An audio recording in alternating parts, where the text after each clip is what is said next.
she's nervous or if there's another bird around, she will pull all of her feathers in and make herself as tall and skinny as she can and look like a piece of a branch sticking up. Yep, looking like a stick. Yeah, they little screech owls are masters of camouflage. The gray phase, like if you were to see the gray phase perch in this pecan tree right here, you probably would not be able to see him because his coloring is almost exactly like what that bark is. The red phases stick out a little bit more, but they can camouflage too. Yes, ma'am. You have a question? Uh-huh. Yeah. Yeah, so what's funny with screech owls is they have some of the most expressive faces you have ever seen. If you ever feel like somebody is judging you, when you look at that owl, when she looks back at you and she's got her eyes squinted down, she's just looking at you, you're being We judged. look at you funny. No We doubt. judge you. But they also have happy expressions. They have sad expressions. The other owl was the, taste the testing. judging look that I call it. You know, when you go in there and you put a mouse in there, and if it's not the mouse she wants, she will judge you. She will look back at you. I want the bigger mouse. Reddington is very funny like that. And they're called screech owls in a way that's almost like a misnaming because they don't actually screech. They don't screech. No, they have this really little low level shrill, or a trill rather, that is when we had Red in the house at night, you could hear her down the hall making that trill noise, and I mean it'll put you to sleep. It's so calming and relaxing. They are some of the coolest little birds, but don't let that cute face fool you. Screech owls are efficient killers. Sparrows and small things like that, rats, mice, something that's smaller than them that they can take. They are very efficient at doing so. And I've seen Red take a live mouse, and yeah, it was extraordinary. You wouldn't think that much power and ferocity is in that little bitty critter, but it is. Yes, ma'am. It's probably gonna be done. It'll be the size of her hand. Well, usually, as long as it's a relatively safe area, the question was about finding owls on the ground. So, like we said before, the best way to raise a baby bird is for the mom and dad bird to raise it. Try to limit human involvement. But if there is a bird in trouble like that, it's been there for a day or two, hasn't moved, nothing's come back for it, you can always call us. We'll come get it. Try to raise it the best we can in a way that we can release it back into the wild. Our goal with Middle Tennessee Raptor Center is not to keep birds. We don't collect birds or anything like that. Our goal is to get birds that can be rehabilitated and released. We want them to be wild. Nobody wants to live in a cage, but there are some birds that are either injured past the point of being able to be released, or they are so imprinted on people that they will not survive in the wild. So our goal is to not do that. We want to get these birds healthy again and get them back out in the wilds. Now with Reddington, she'll be a permanent resident. She is imprinted. She probably could survive in the wild, but she is used to us feeding her, so she'll be with us forever. She will be used to raise other babies. Yes. When we find get calls about other screech owls that are hatchlings like she was, we will put them in with her and with Finley, and they will raise them. They have wonderful maternal instincts. You can also, barred owls, you could actually put screech owls in with a barred owl and they will raise them as they're young. So they have very, very strong maternal instincts. Yeah, and even though Reddington looks small, her wingspan is probably about 1.5 feet. Her wings will stretch out a pretty long ways. And owls in general have special feathers along the leading edge of their wings that make their flight silent. That's how they're such good hunters at night. They can fly right up on something and it'll never hear them coming. And I can vouch for that. When I've been out in the field in Remington, flying Remington, come right up behind me, land on my shoulder, and I didn't even hear him coming. Yes, sir. You have a question? Yes. What shape do they lay eggs? Screech owls, I don't know that I've seen one in person, but I believe they're oblong. They look like an egg you get at the grocery store, but really small. They're a lot smaller than that. Oh, Yeah. I mean, the eggs are little, and the babies, when they come out, really, it's just almost like a baby's head. You know, if you ever get the chance to see, there are some internet sites that are about birds of prey that'll show what they look like with no feathers.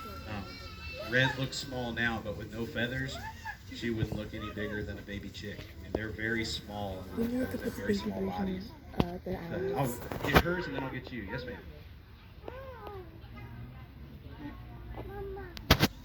A little bit bigger, but not much. It's about that size. That's about right. Yes, sir. You had a question?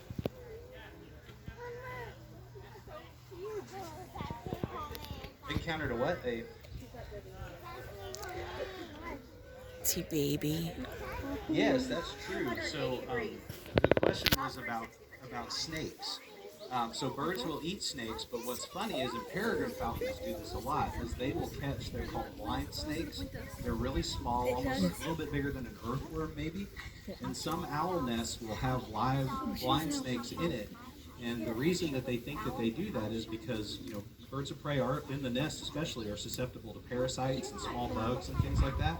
The parents will bring back those little blind snakes to live in the nest and keep it clean of parasites, which is a great thing.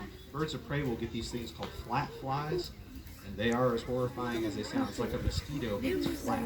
And the reason why is because too close to the speaker. They can move sideways like a crab, and that gets them to wedge underneath their feathers because their feathers lay in layers. So those flat flies can weave their way in and attach like a parasite to the bird. So I got the one idea was right is there. to get rid of all those, and those little blind snakes are real good at getting rid of those flat flies. Good question. Thank you. I saw another young man with his hand up a second ago. I thought he was right back there. Hey Lyle, do you want to talk about their neck muscles and turning their head? Oh yeah, okay. So, well, let me get this young man's question. Yes, sir. How high do they fly? How high does red fly? So red will not get too much higher than the treetops that you see right here because they are tree hunters. They like to sit in a perch and they watch out on the ground and they're looking for grasshoppers and mice and little snakes and worms and things like that. So they'll sit up there until they see one and then they'll come down on it and grab it. That's kind of why what she mentioned, that's how they get hit by cars a lot. Because when people throw, let's say if you ate an apple in the car and you threw the core out the window and it's sitting on the side of the road, you know who likes to eat those apple cores? Mice. And so mice will come to the roadside, and then those little guys will sit up in the tree, and when they see that mouse come to the apple core, they'll come down after it. But like she said, they're so focused on the mouse that they don't see the car come. So that's why it's always a good idea, even if it's biodegradable, to not litter. Yes, sir.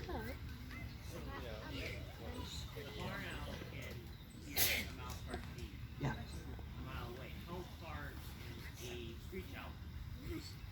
I would say it may not be, because they're a little bit smaller, the distance may be a little bit shorter, but their hearing is just as good as a barn owl's. They can pick up on little things, and that's one of the reasons why really loud noises, like if people scream or even that speaker thing right there, you know, it's loud for us, but their hearing is 10 times better than ours, so it's almost 10 times louder for them.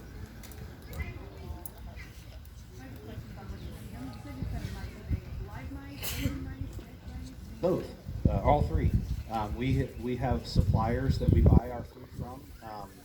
They sell frozen mice in bags of 50. I know it sounds gross, but we have freezers full of dead rodents.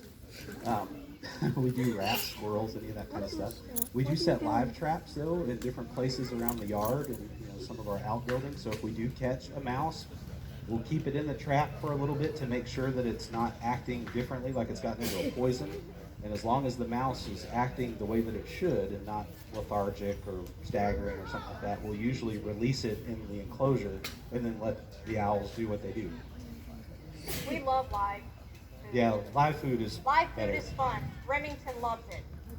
I will tell you a funny story, and I'm going to tell on live, because this is a husband thing to do.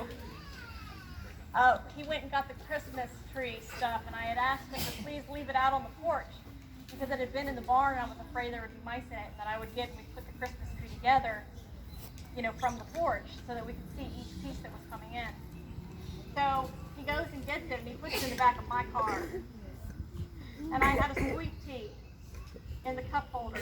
The following morning I came out, and there was a little hole in the sweet tea, and it was everywhere. didn't put the Christmas tree stuff on the porch. It was still in the back of my car, and there was a mouse in there. So we tried to figure out how are we going to get this mouse. We were able to put Remington in there, and within a few seconds, he took care of it for us. But that's a funny story. I always enjoy telling something on a hubby thing. Yes, sir. You have a question? What's their predators? For a screech owl, everything. Anything that's bigger than it is a predator. Other birds of prey, other owls. Crows.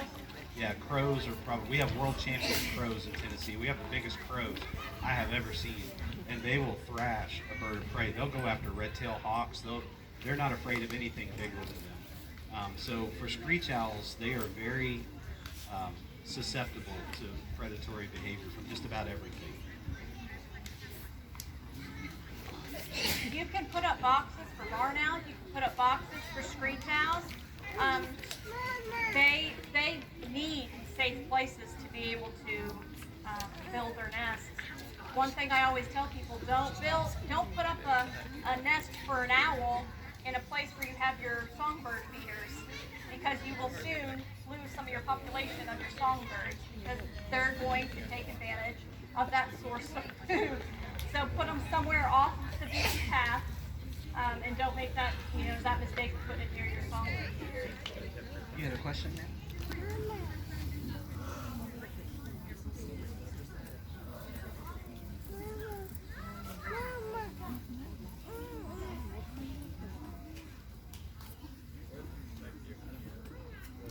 Okay, so the question was how big was Red when she was a baby? Maybe a little bit smaller than a baseball, about the size of a black walnut. She was little.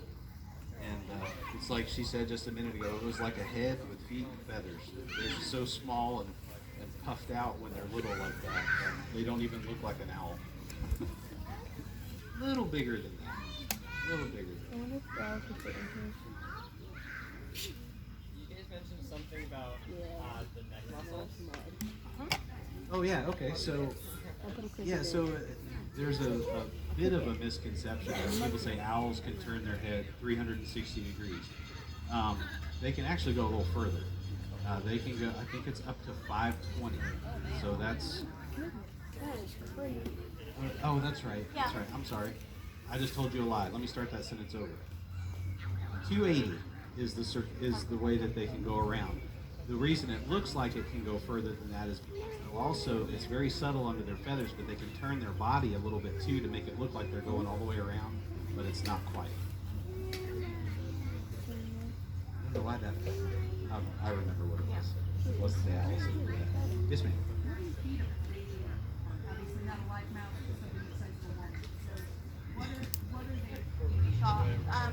So we get, of course, whenever we order food from the suppliers, we get them in all different ages, and so they'll eat pinky mice whole. When they're really, really tiny, we grind up basically mice, mix it with a little bit of Pedialyte, sometimes a little bit of cat food, wet cat food. There's specific types in order to try to get them through that phase. So their moms don't bring them worms like other birds do? What do the moms do? They pull apart their food that they would eat and they feed them.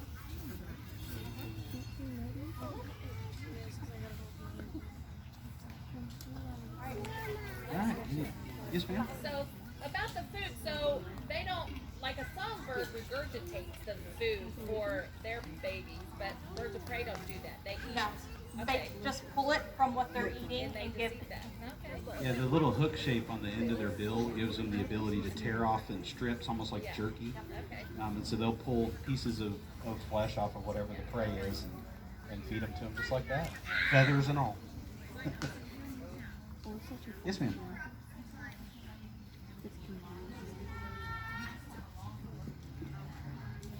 Remington actually is trained to a whistle. She just, right now, he wouldn't come back because he's back. So during the time when you're not molting, I have Remington trained so that he can actually go out and fly in the field and be an owl. With these little ones, they don't go and free fly just because, quite honestly, there's so many other predators that would probably be taken out of the air. But that's how we do Winnie. He's trained to a whistle. And that has happened too. We had a photographer, local photographer, wanted to do a photo session with the birds. And so another falconer friend of ours in Winchester brought his birds up, and we had them all out for the day. And all the activity of the birds calling and so on called up a bald eagle, a wild bald eagle, and was flying over the top. And we've got a really good photograph of an Aplomado falcon kind of laying on the ground with his wings down like this and his head arched all the way up. It was trying to get as low as it could. When that eagle screamed, the other birds knew what was going on. They knew there was another bigger predator in the area. And so that bird flattened itself to the ground. And this is a pretty stout bird of prey. An Aplomado falcon is not afraid of much. But it got down on the ground and was watching the sky until that eagle left. That's the first time I had ever seen that behavior. I just figured they would scatter, but she actually went straight to the ground and flattened himself out, trying to look like something on the ground to keep the other bird from noticing him. It was extraordinary. I had never seen anything like that. It was pretty neat. Yeah. So they will, activity begets activity. So other birds of prey in a hunting, almost like a shark frenzy, other birds will hear it. And, hey, what's going on over there? There must be food. Let's go see what it is. All right. Okay. Yes, we'll go around this way. I'll start with you. Yes, ma'am. Okay, so good question about bald eagles. In this area, when I used to work out at AEDC, I knew that we had one nesting pair out there that I actually saw last summer. We did a kayaking class on Woods Reservoir, and the Boy Scouts that were with me, we were paddling along, and we saw the bald eagle and an osprey fighting over a fish right in front of us. So that was another extraordinary event. But bald eagles love water. Anytime you have a body of water, especially open water like a lake or something like that, you'll have bald eagles. As far as in Tennessee, it's hard to say. There's more than you think. They're making a comeback. Yeah, they really are, and in state parks especially. Excuse me. Oh yeah. Yeah, crows will drive a bird of prey all over the place. They're terrible. Yes, sir. Oh, yes, sir. Okay. I'm sorry, say it one more time. Do they eat fruit? Oh, do they eat fruit? Not that I've ever seen. I wouldn't think so. I mean, they're meat eaters. They're carnivores without a doubt. So for a bird of prey, there's a really cool video. Promise we don't have COVID. Yeah, no, I just got a tickle in my throat from talking too much. There's a really cool video on YouTube, and I don't know the title of it, but if you search for an eagle back cam. Sorry. Need a drink.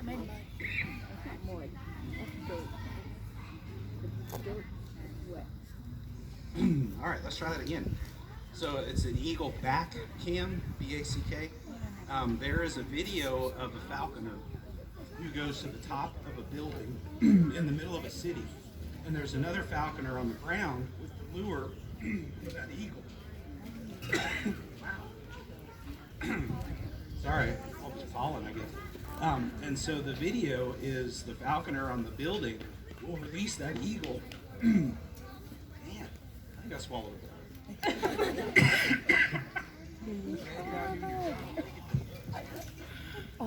Anyway, he'll release the eagle from the top of the building, and it will circle that building and fly all through the buildings and find that falconer on the ground. And he does it completely by eyesight. So if you think in a crowd of people like this, man, no, won't be singing today.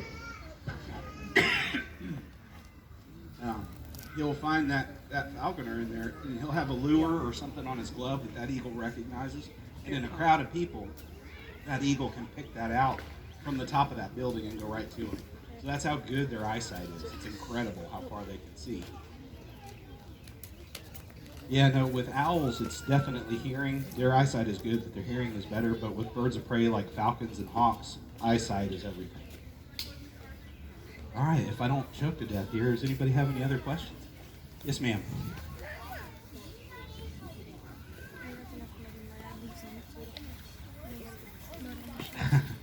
No, you can't buy a bird of prey in a store. But there are licensed breeders out there that do breed birds of prey for sale to other falconers and to licensed for that. Yes, ma'am. I'm sure it's different for different birds. Yeah. You were training or whatever the concept is. How long does it tend to take? So we trapped a wild red-tailed hawk probably about 4 years ago, and when we started working with Lady, what, about 3 weeks? We got. Yeah, usually they're up and about in about 2 or 3 weeks. Yeah. That was just a little bit of training, you know. No, a lot of people are trying to leave. Yeah, and what's unique about that See, too is people that all you the way don't back there actually leaving. train. The bird hunts naturally, so you're not training them to hunt. But what you are training them to do is allow you to be there in a close proximity and observe what they do in the wild. So with Lady, with training to the whistle, she started to look at the glove as an easy food source. You can still take her out and hunt, and she loved to go after squirrels. But if she didn't get anything and she was hungry, she always knew she could come back to the glove, and that's how you would train them to look at you as a food source. But really, you're just training them to allow you to be there and watch what they do.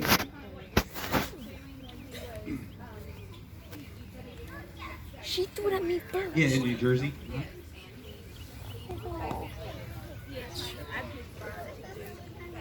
Yeah, the birds that he works with are working birds, and that's what they're trained to be. It's called abatement, and they're trained to go after those seagulls and drive them away. So you can train them to do different things, but in the end, they're all hunting. What? One way or the Grass other. stains? A little bit. Yes, they do. About 2 to we 3 don't have weeks. anything. All right, let's go one more. Yes, sir. Oh. Yeah. Yes. Yeah, pretty much. As far as we know, all owls have that. There's a little trail of feathers right along the leading edge of their wing that displaces the wind, and so when they're flying, it's completely silent. It's like a stealth bomber. Yeah, they fly over the top of the mics to hear it. Yes, I've seen that one. They're incredibly quiet flyers. So. All right, well, we'll be here packing some things up, so if you have any other individual questions, feel free to come ask me while she puts the bird away. But I would like to thank you all very much for the invitation today and for your time and attention. I think we probably ran over, but we really appreciate it. And in a shameless plug, if you have the time, we would love to have you go to our website. It's middletnraptorcenter.org, not .com. You can see some of our other birds there and some of the things that we do. And like I said earlier, in a shameless plug, what we do, we love to do this, but it is not cheap. So if you feel inclined to donate, we would certainly appreciate it. But again, thank you all very much for your time and attention. Y'all have a great day. Thank you.